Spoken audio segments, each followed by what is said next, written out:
Ato sang i-update mga ka-vlogs kung pila nakabuok itlog sa ato ang Shamu. So may akong broodhen. Kuan din siya, dumpo. Dumpo Shamu. Mag 10 months old na ni sila mga ka-vlogs. Karong katapusan 10 months old na ni sila. Naman ni ako ang broodcock.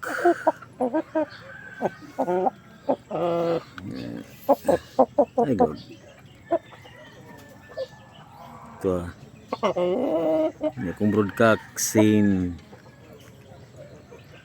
10 months old karong katapusan, karong January 30 mag 10 months old ni sila. Atong broodhen wala siya dumpo Shamu. Tapos ato i-check yung itlog kung pila nakabuok.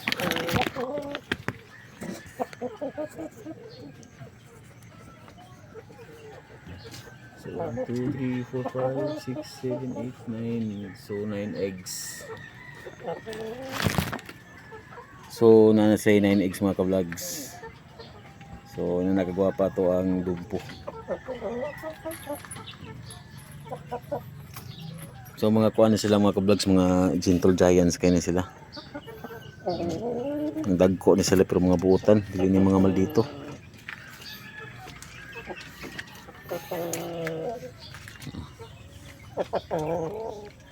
Ini siya si Bunggoy.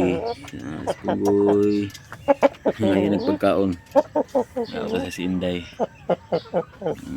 Magkaon taron, magkaon. So ang uban mga ka-vlogs is mahadlo kay sa ilang size kay lagi dako. Pero mga buutan gani. Mo gani ko experience nga gi tusik or gi pa ako ani. So muna say kuan mga ka-vlogs main timang animo kung mag-look ka og Shamu or dumpo. So upwing kay na sila. Pako. Information pa ko mga ka-vlogs nakaangat. And then iyahang tail is naka down tail na. Paubos na paubos. Tapos now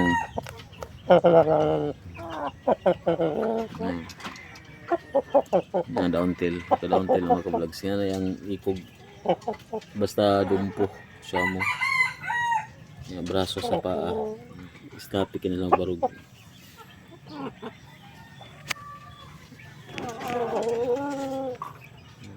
Na lang yung binarugan.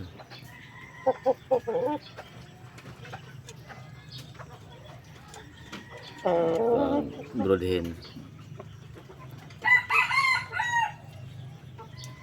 So ang broodhen mga ka-vlogs estimated na siya sa mga 3.5 or 4. Yun siya na siya sa mga 4 to 5 kilograms. Muna yung binarugan sa dumpo mga ka-vlogs.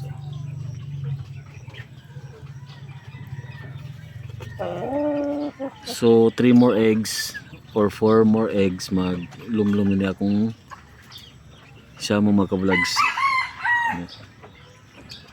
So update lang ta. Bye bye.